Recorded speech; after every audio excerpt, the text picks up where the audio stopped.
So this has been smoked. We've used whiskey smoking chips, Angus and Oink black gold rub on it, and the meat is from John Davidson in Scotland. It's an enjoyable thing. Do we go?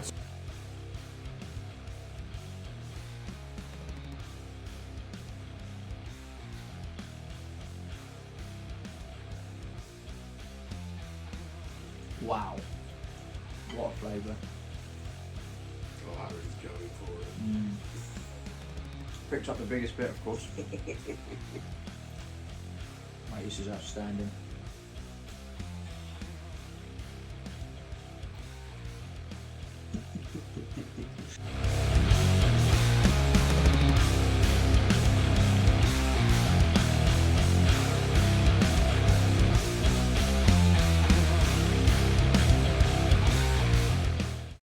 We are back with another episode of Meat with Meat on Bendy's Beast Feast. Today we have the legend that is Harry from Hammerdown Festival. How are we, Harry? I'm good, man. Thank you for having me back on. It is great to have you back on. Last time, obviously, we talked about the origins of Hammerdown and stuff like that. Yeah. I think this time we should just focus more on Hammerdown 2025. Cool. What's been happening since behind the scenes to lead you to this point? So, there's been a lot. We did Hammerdown last year at Concord 2. As you know, that was all of the build up at that time was all geared towards that festival and what we were going to do the following year.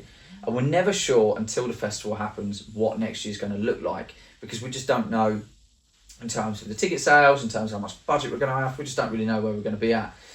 So unlike the really big festivals, we can't really plan a year in advance. So although I had in mind that I was like, I really, really want to do a second stage for 2025, I was really, really keen on that. Yeah. We didn't really know if it was going to be possible. And last year was fantastic. I mean, it was amazing. Obviously the Esoterica guys were there with their orchestra, and that was wonderful. That was a really unique thing. They'd never done it before. And that was really, really special. We had some other fantastic shows across the weekend, and we just thought, okay, let's do it. And there were a couple of reasons why we did the second stage. One, and I suppose the main thing, is it opens up opportunities for more people. Yeah. One of the things that we've always struggled with, or what I should say is we struggle more with each year, is that we've only got 20 slots with the one stage. Yeah. And that means that as we get bigger and more bands ask and apply, it becomes really, really difficult to give slots out to bands, because so many people are asking, so many good bands, and you just feel terrible turning them all down. So having a second stage, we've got 36 bands this year. That's a massive increase in the amount of opportunities we're able to give out. So that's the big thing that's changed and developed, is adding that second stage for this year in a bigger venue as well. So it's exciting.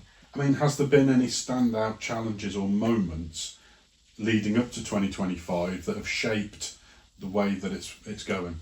Yes. I'm going to start with standout moments negatively, actually. Okay. And then I'll do positively, because there's lots of positive ones. Yeah. It has been a rough couple of months in the events industry for ticket sales. You've probably seen loads of festivals closing down. You will have seen loads of gigs cancelling, bands from the US saying we can't afford to come over, all of this different stuff. It's so hard, and the last couple of months have been the worst. I mean, April, everybody's council tax went up.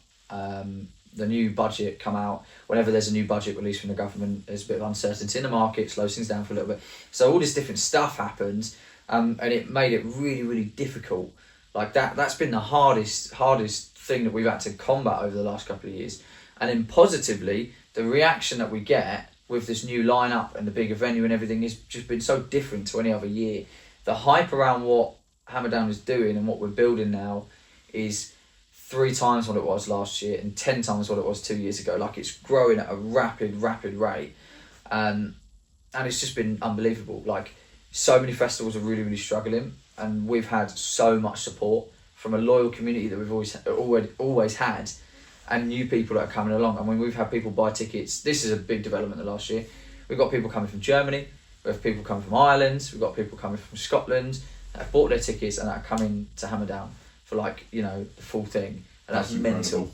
Yeah, it's crazy. Like, it's insane. And that only comes. That's nothing to do with Hammerdown. That's to do with the bands that we book. As we get bigger, they've got fans, spread far and wide. And there's one lady from Germany who's a massive fan of the Roving Age. She saw that announced and was like, I might just come to the UK for why not? And then she delved into all the other bands. She just loves it, And she emailed asking for some advice on hotel stuff, like exchanged some emails with her and stuff. And she's really sound and she's really cool. And it's like that's a mad moment. And we've got guys coming over specifically to see Bleed Again that are coming from Ireland because they were here December to see While She Sleeps. Yeah. And the day before or after, the Hammerdown Winter Militia was on. So they were like, oh, we love this band Bleed Again. We'll come to this random little festival in Brighton.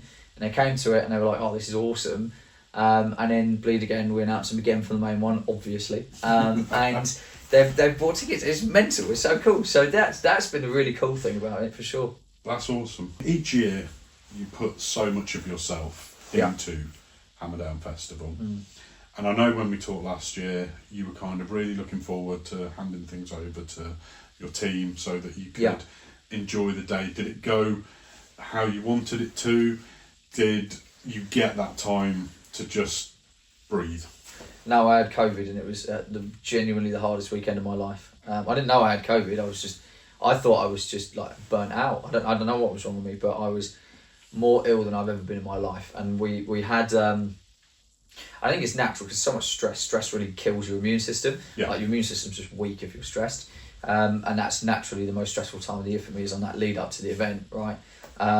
Although we have a crew for the weekend, it's still a one-man band for the rest of the year, right? Like I have a team with the management company and they really support the festival and they do a hell of a lot for me now, but that's only been a recent thing. So for last year, that was still very fresh.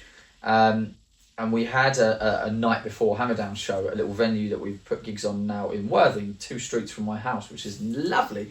There's a gig going on there tonight. And at that gig, I got home afterwards and I thought, oh, not feeling good. I was really tired. Yeah. Like really tired. And I woke up on Saturday morning and I was like, oh, what is wrong with me? I just felt I was aching. I was like really hard to get out of bed and I should have been jumping out of bed to get to my festival like other years, and I was so unwell. And we got there and we were setting up on stuff and as the band started playing, my role every year, and this was tough when you got COVID, is watch the band right at the front every set, and then I go to the dressing room, interview a band, come back again, and it's usually about 10 minutes I get to chill out. But I was going and interviewing a band and having a nap. Like I was asleep on the sofa in the dressing room the whole time. God. I was so unwell, so I got so little time to hang out with people, all the people that come along and stuff. Like I got so little time out front, which is really abnormal for me. And it was rough, man. Like that was genuinely one of the hardest weekends of my life. That was painful. And going back I slept the whole way back. My girlfriend drove me back from Concord to Worthing. I'm gutted for you because I know how much it was hard, man. Forward to that, so excited about it. At least you were still there. Yeah, I still got to watch every band. I still got to interview every band. I just spent the rest of the time asleep rather than out with people. So, mate, that was hard, and that was, I think, a real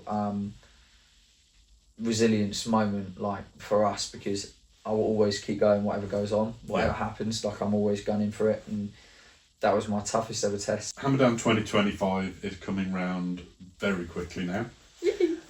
What can fans expect from it this year? The biggest and coolest event we've ever had. I naturally, it's my job to tell you that it's the best lineup we've ever put on. Of course. Yeah. But the last few years, 2022, funnily enough, which is that poster there, had a real soft spot in my heart for many reasons, but that has been my favourite one.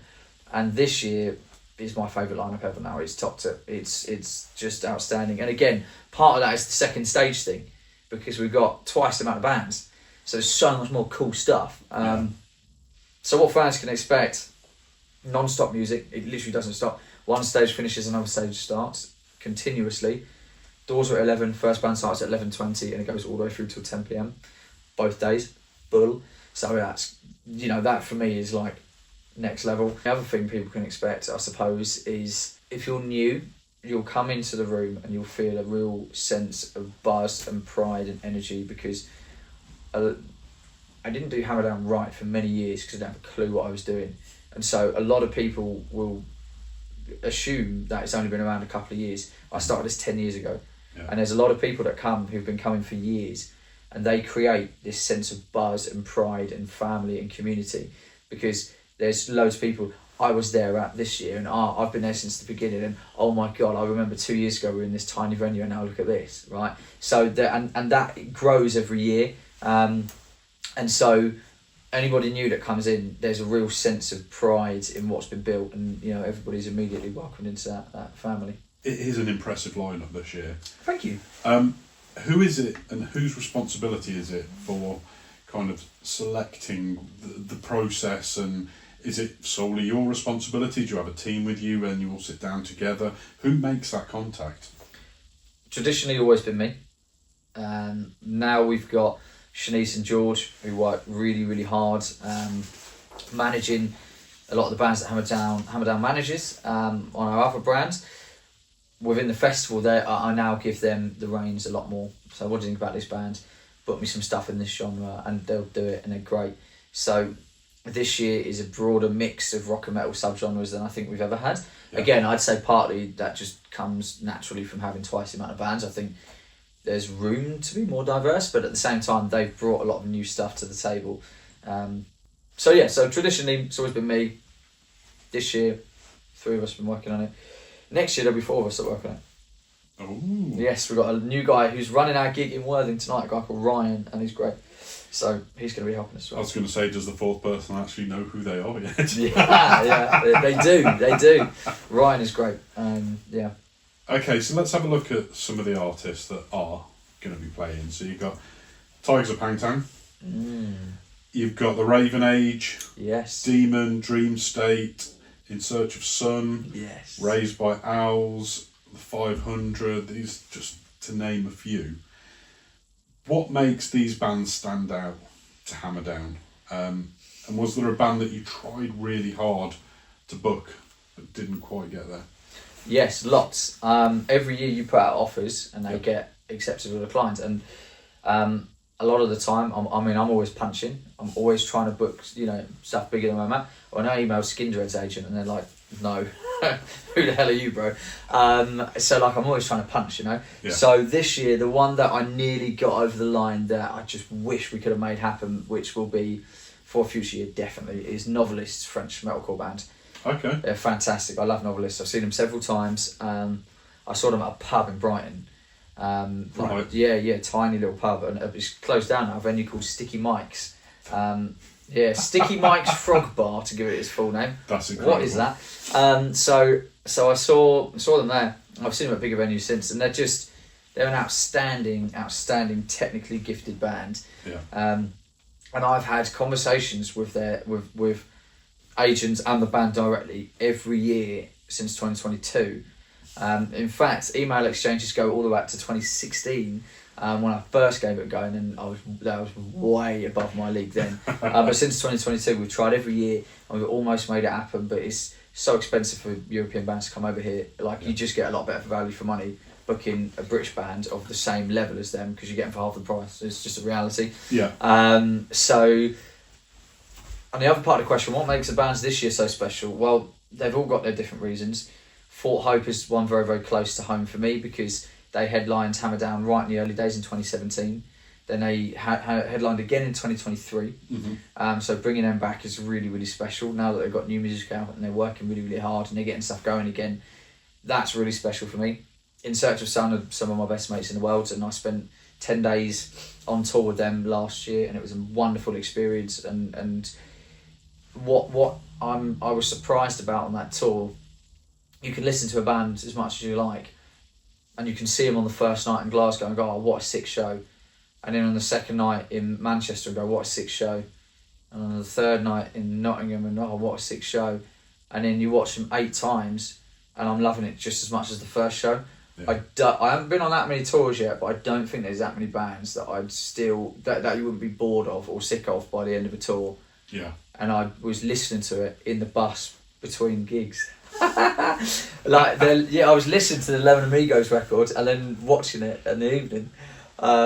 So that's really special. And then the new wave of British heavy metal stuff, so Demon and Tygers of Pan Tang, for me, about the last year and a half, I've really been getting into the new wave of British heavy metal movement, which is a little brief window in time from 79 to 82, 83, depends who you ask. That was a movement of British bands that took over the world. Yeah. Iron Maiden, Saxon, Def Leppard, Tygers of Pan Tang, Angel Witch, Venom, Demon, all these different bands come out of that era. And I fell in love with so many of them. Praying Mantis is like my favourite one, Tygers as well. That I thought, well, if I don't start working with these bands now, I'm just not going to get a chance to do so. And if I can say in like 20 years' time, I was a tiny piece of the history of a band like Tygers of Pan Tang, who have headlined Wacken in Germany, right? Like the biggest metal festival on the planet. Yeah, that's ridiculous. They co-headlined Reading Fest with Maiden.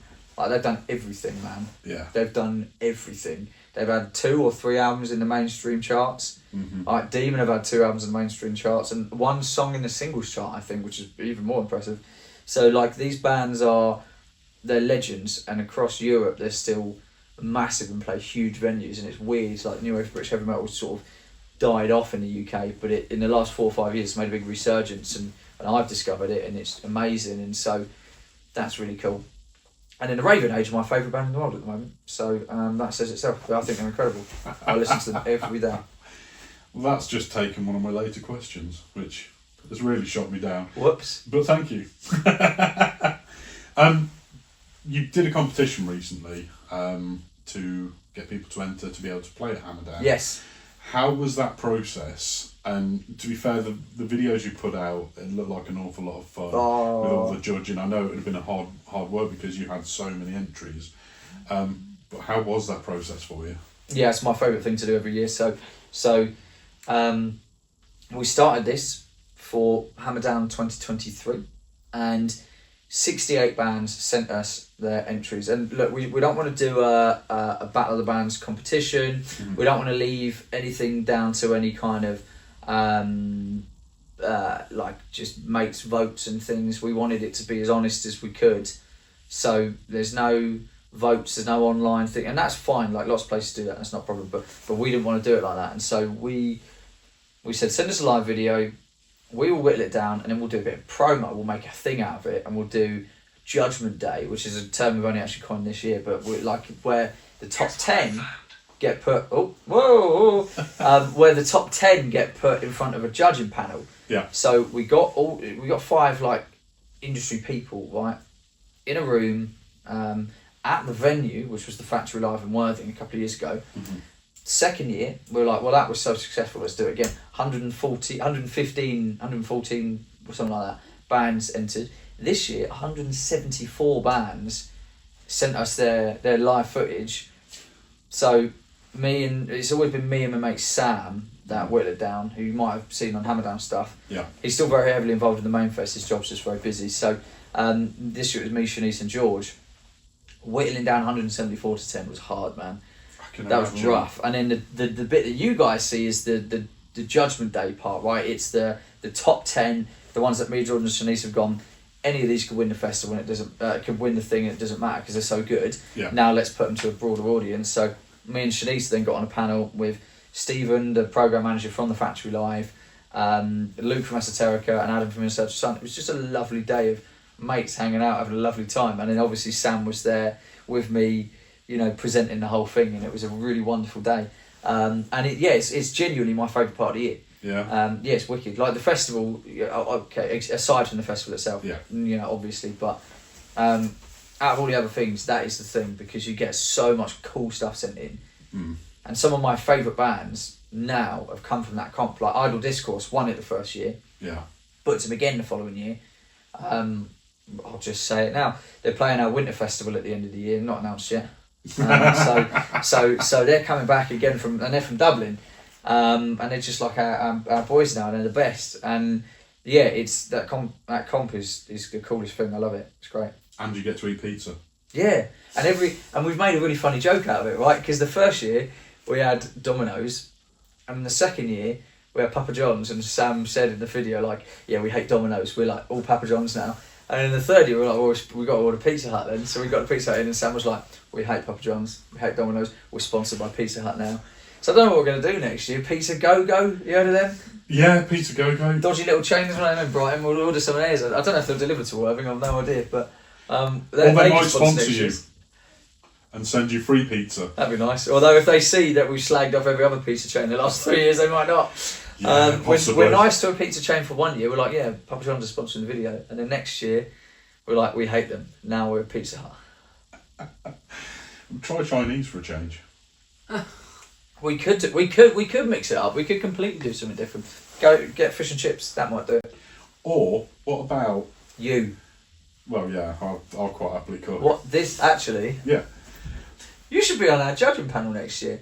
Is that so? Bring me? I'm serious. You come along because you speak to loads of bands. You interview loads of bands. You should come and be on the team next year. I'm serious. I'm there. We're gonna make that happen. Okay, I'm there. Sick. And Not then a there's problem. no pizza. There's no pizza. I'll bring meat. Right, that's actually a thing, and don't edit that out. That's a thing. If you want to do that, mate, I'm so up for that. That'd be wicked. 100%. I'll be cool. there. Cool. Let's do it. I will be there, definitely. Okay, aside from music, what new experiences or things can people expect from Hammerdown 2025? Good question. I think there's going to be a different atmosphere this year. It's a different ballpark. You know, we're stepping from being the local town mini fest, you know, all day or whatever you want to call it, to being a proper festival. That's what I feel that this year is stepping up to. Yeah. We've had the small events, we've had 20 bands, whatever. I feel like this is the jump. This is the year where it becomes a proper festival for me. Yeah. And the ultimate goal is obviously open air. But I think for me, if you've come on previous years, we've done things so differently this year. After last year, we lost quite a lot of money last year. Last year was tough, and there was a lot of reasons for that. That last wave of COVID that come about in July really killed us. Even a lot of people that bought tickets didn't show, which was very, very unusual because it's an expensive thing to miss out on, and a lot of that was COVID, right? So there was a lot of problems last year. A lot of things went really wrong, and we sat down afterwards and went, right, let's break this down. Let's figure out what areas we need to improve on. And so one of the feedback was poster wasn't that great. Okay, so we got somebody to do from scratch an unbelievable poster, like, and I've had so many comments like that's the best art you've ever put out. Yeah. I've done more interviews and podcasts and things than ever before. Well, I've done loads. I've done about 10 in the last fortnight. So I did one yesterday. Yeah. Right, so that's been insane. We started our marketing campaigns a lot earlier. We put 3 times the amount of budget in, and we put billboards and posters and currently the whole of Brighton City Centre, there's 150 billboards all around the city.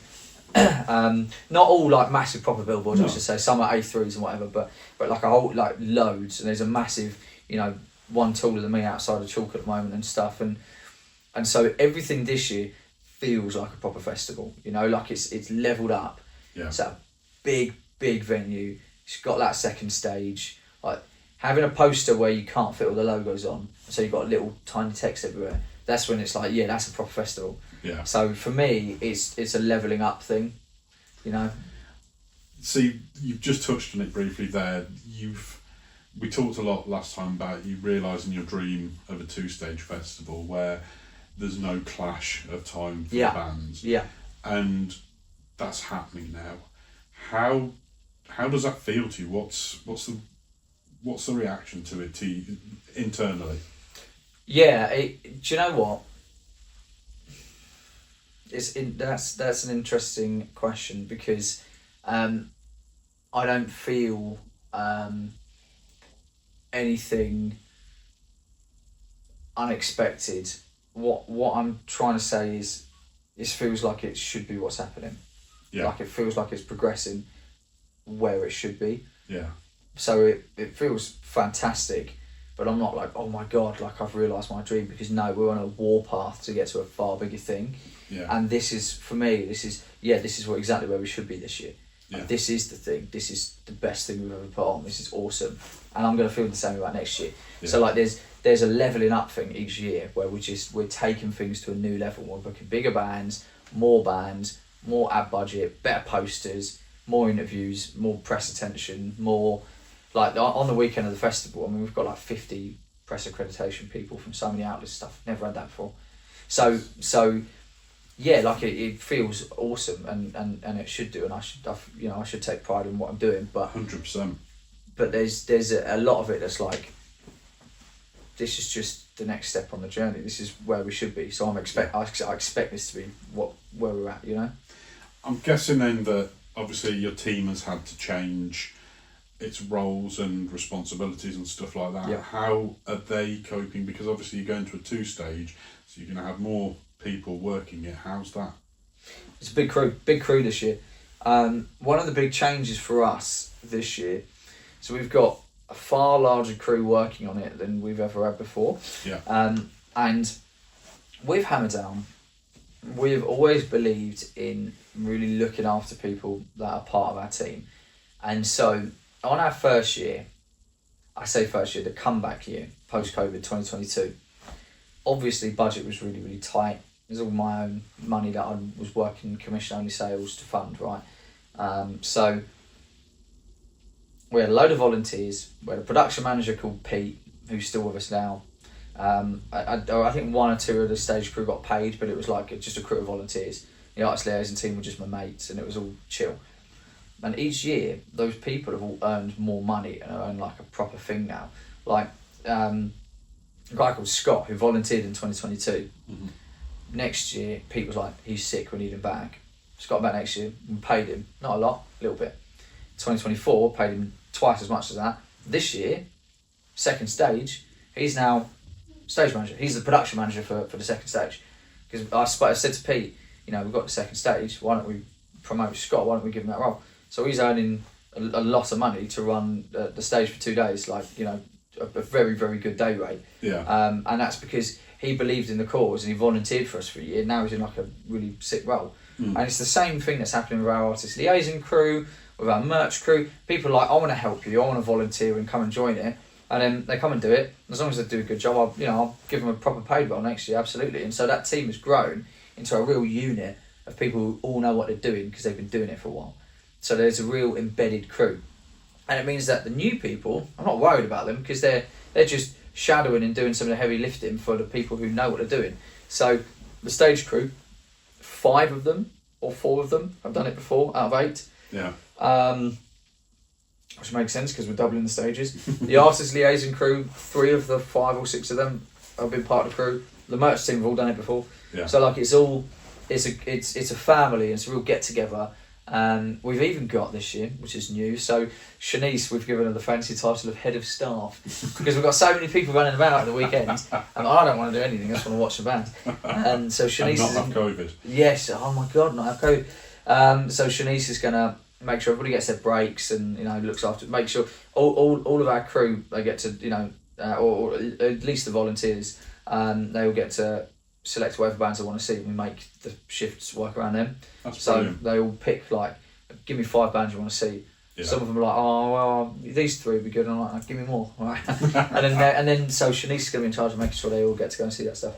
It's incredible, and I think it breeds with it commitment and yeah, it does.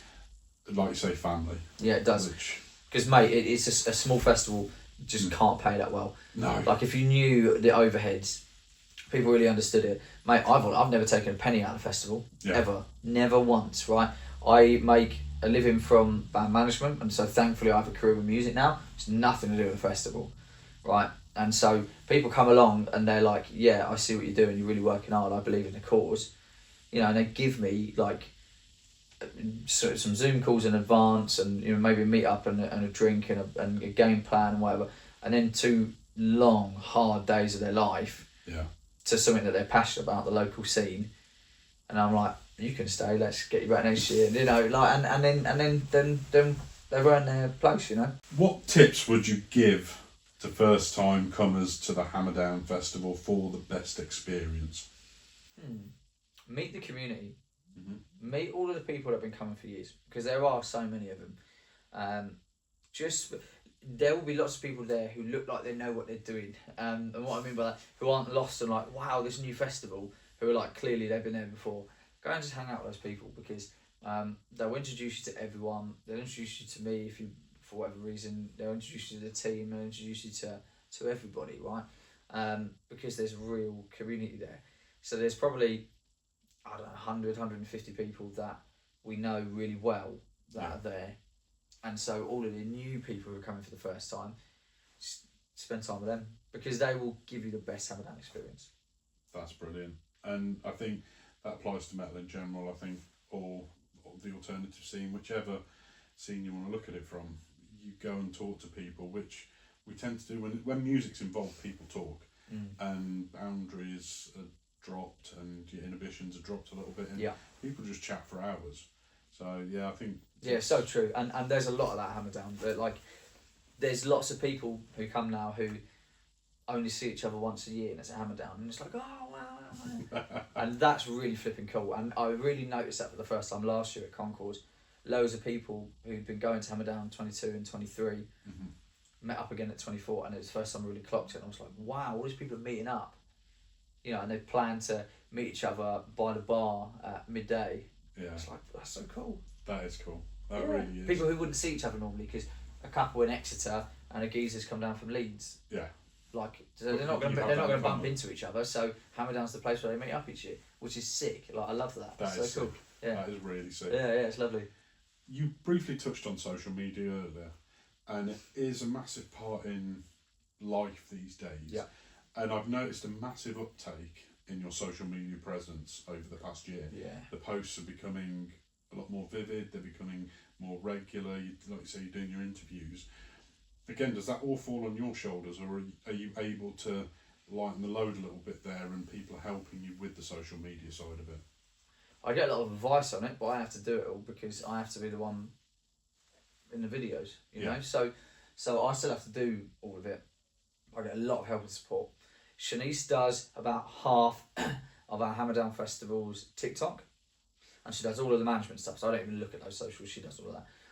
But for the festival, particularly the Facebook and the Instagram, I schedule all the posts, I do all the posts. This time of year it's 3 or 4 posts a day. It's go, go, go. We've reached a new peak, and the new peak goes up every day at the moment. The peak today, which will be a lot higher when this interview airs, the engagement thing that it says on Instagram, we've reached 45,000 professional accounts in the last 28 days or whatever it says. 45.7k. I can't remember over what time span it says, but that's a huge peak for us. So, and it was 43k the day before, it was 41k the day before, like it's going up every day. That's impressive. We're gunning for it. We're like all go right now. I think the social media side of things is such an important role within obviously what you're doing in the promotion and stuff like that. Yeah, and that stands to reason, but I think it's about the quality of content that you put out as well. Yes, thank you. We've tried to upgrade that a lot. Yeah, and it does show. It does Cool, show, definitely. So I think keep doing what you're doing, and that's awesome. Thanks, man. I know you said earlier you're not in a position to start really planning 2026, but has very early stages in your head started? Oh yeah, definitely. I mean, I already know all the bands I'm sending out my office to. Yeah, absolutely. So yeah. All we got to do is secure a date and stuff. So basically, lineup and stuff. Once we're set on something, the lineup will come together in literally a week. Yeah. Or at least the engagements with the agents, because it takes a bit of time. But we'll have we'll do it, and then it's just the contracts and whatever. But yeah, we know that, and it's just whether or not we'll do it again at Chalk and Dust, or whether we're going to go to a new bigger venue. We don't know yet, and that will all depend on that last minute rush of ticket sales that happens every year, as to whether or not we sell out and it's like, oh wow, okay, well let's go bigger, or whether we're at maybe get to 500 tickets, right? It's at 850 cap. If we hit 500, well yeah, we'll definitely stay there again. So there's a few things, there's a few moving parts that we'd have to figure out before we make that decision, and that obviously. You can't go to a band without saying what the date and what the venue is. No, that happens. Do you want to play Hammerdown next year? Yeah, cool. Where is it and when is it? I don't know yet. But are you interested? Yeah, why not? Yeah. A little bit more. It takes a little bit more than that. So I've got to have that stuff locked in first. But yeah. Well, I mean, I'm always planning the next year. What I said earlier was, we're not like. Nothing's locked in at all. No, but we're always thinking, man. Yeah. And we've got a whole spreadsheet of bands that we want to book. Me, George, and Shanice. That's amazing. A long list. you've obviously got a lot of sponsors and stuff this year, and you've got people come in. Is there any that surprised you? Is there any you're just like, I genuinely didn't expect that? We've got a lot of really cool people coming down. We've got a lot more media attention than ever, and we've got like Shanice has got a list, but there's all these different, because she does all of that. Got all these different like influencers and stuff coming. We're going to come and vlog it all and stuff. That's sick, and that's really cool. So that's been quite surprising. Yeah. I'd say it's really, really cool that Devolution have got involved this year. Devolution make it great. They're coming along, so I'm really excited about that. And in terms of the sponsors, I mean, the prime one at the top of the thing is STMS, who do all of our shirts and stuff for us. They give us a great rate, super easy to work with. I've ordered all my shirts from the last couple of years. And they're the guys who run Breaking Bands Fest in the Midlands. And so that's been really great. Like, they've been really, really cool, that stuff. So, yeah. Is there any dream acts or collaboration? It doesn't have to just be acts, but collabs with people like beer companies, magazines, shows, features, radio things. Is that what would be a dream one for you? Well, I think everybody's goal, if you're running a small indie festival, is to get the attention of the big guns in the industry. So I would love for us to get to a stage where we're recognised by Kerrang and Metal Hammer or whatever, and they're like, oh yeah, we'll come and interview the bands at your festival because we think they're worth our time. That's going to be a cool moment when that happens. I tell you, I'll give you another one that I was well surprised about this year. We got in Classic Rock magazine. I hadn't even contacted them. I was like, that's sick. They've got like a I don't know what the section was called. I've got a photo of it. I've got the mag at home actually. It was like festivals to watch out for this summer or something, and it was a list of 20 odd festivals. Hammerdown Festival July, Tygers of Pan Tang. I don't know who else it listed, but the ones relevant to the Classic Rock mag, I suppose. Yeah. The more, I think the Hot 1 2 were on there. They got a new wave of classic rock sound going on. And my mate Stephen just sent me a picture of like, you in classic rock, mate, and I was like, that's sick. So I went to Smith's and bought a thing, and it was great. That was really cool. But yeah, the big guns in the industry is one. Getting a big beer sponsor, getting a big kit company like Black Star or Marshall or something. You're going to supply all your backline for your event, the drum kits and the cabs and whatever. That would be really cool. Yeah. Okay, fair enough. Okay, before we go, I'm going to do a quick fire. Okay, quick fire with you. Okay. One word answers, or is it? Or can I? No, you can. There's a sentence. I'm allowed a sentence. You're allowed a sentence with this one. So, what's your favourite festival snack? Oh, don't judge me. Dry crushed noodles. I can't argue with that. Dry crushed noodles. Right, so what you do, that Bev? Sounds like a dry.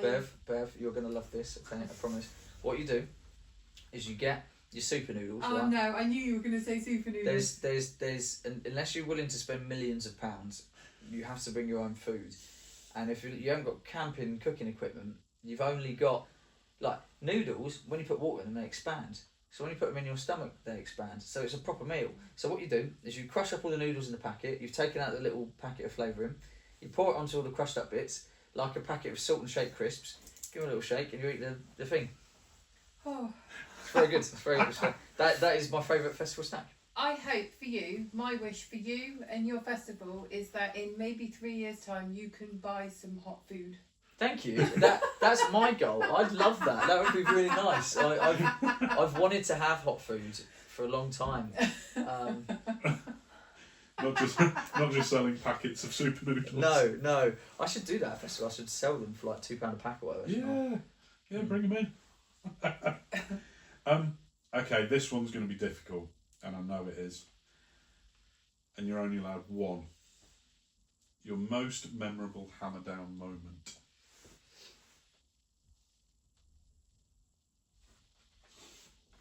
There's two, so I don't know how to choose between them. You're only allowed one. Yeah, I'm only allowed one. Alright, they're going to snatch it just. Esoterica's performance with the orchestra last year. That was the most ambitious thing we'd ever done as Hammerdown. We hired a full an orchestra performance on a festival stage. That's fucking hard to do. Yeah. Half-hour changeover as well, by the way. The logistics involved in that, the equipment we had to hire specifically for that, drum screen to stop the bleed of the cymbals and stuff. All the monitors were off, so there's a big IEM rig in monitoring. All of the things that we've got to hire, the violin mics and the clips and the music stands and all, you know, the little light things there so they can see the sheet music or their tablets, whatever. So they've got, there was just so much that went into that, like a lot. Yeah. Then there was hiring a rehearsal space. They could do a full run through on the morning of the show before they come over to Hammerdown to Concord. So they rehearse at Brighton Electric. There was the liaison with the Powerhouse Orchestra, who have done stuff with Bring Me the Horizon and stuff like that. They're the big guns in alternative, you know, orchestras and stuff. Yeah. Man, that was a moment, and I cried through the whole set last year. Especially because I was so ill as well. Like, I survived the Saturday, and like the last band on the Saturday, I was like, this is, you know, I can just enjoy this now. I've done my interviews. I'm absolutely emotionally and physically drained. I'm just going to enjoy this performance, and it was outstanding. Well, do you want to know something awesome? You get to do it all again on a scale 10 times the size. Yeah, no, but that one's not fun because I have to run all of it. Exactly, that's what I mean. So, you have to run all of it. No, that isn't fun at all because at Hammerdown, everybody else does it for me. So I've got to be esoteric as a little bitch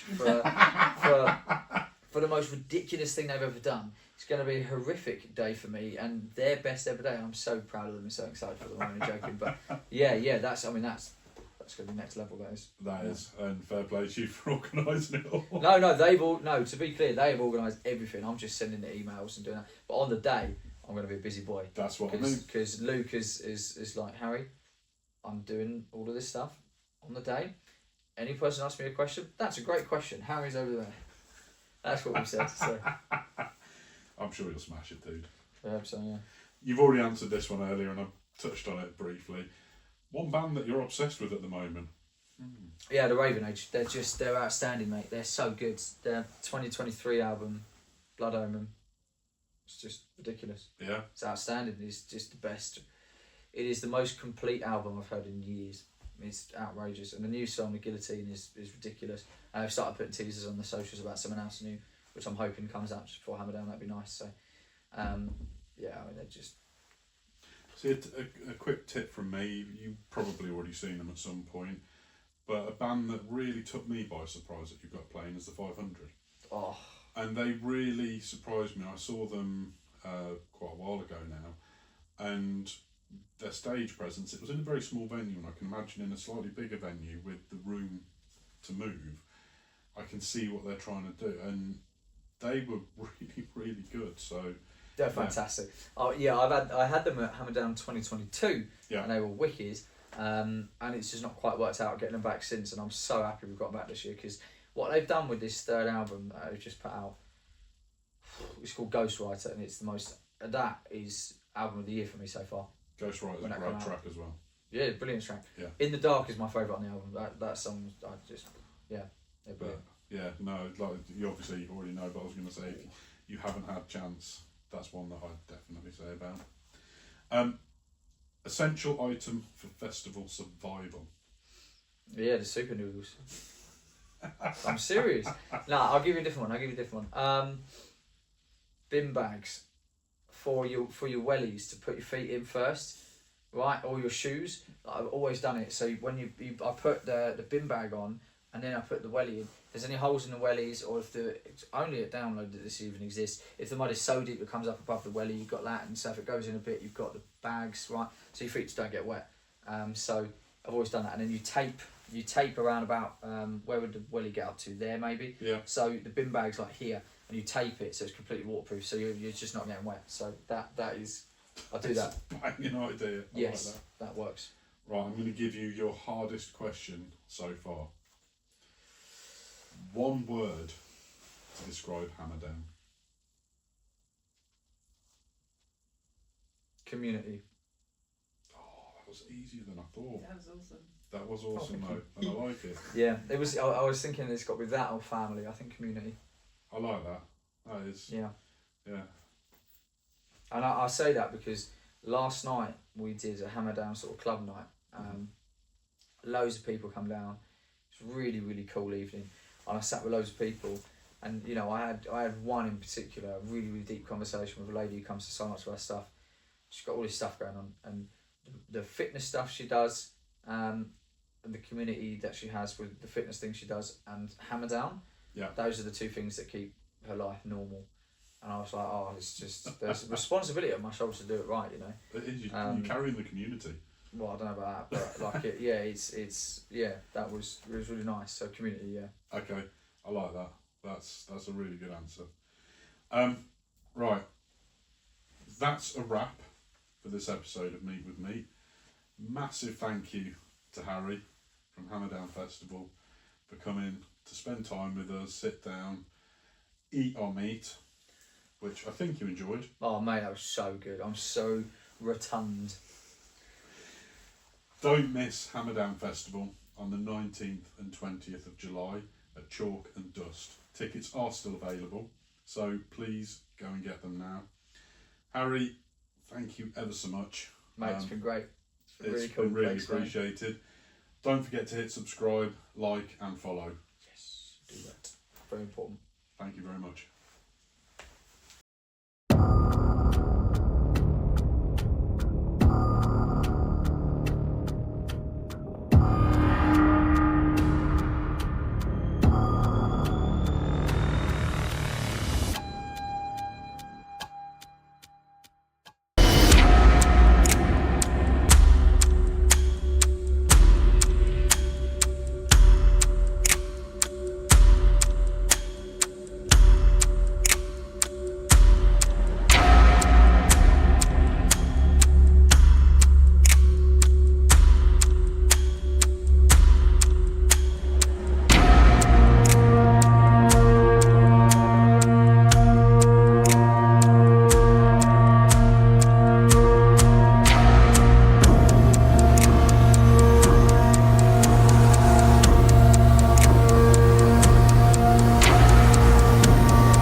Bendy's Beast Feast.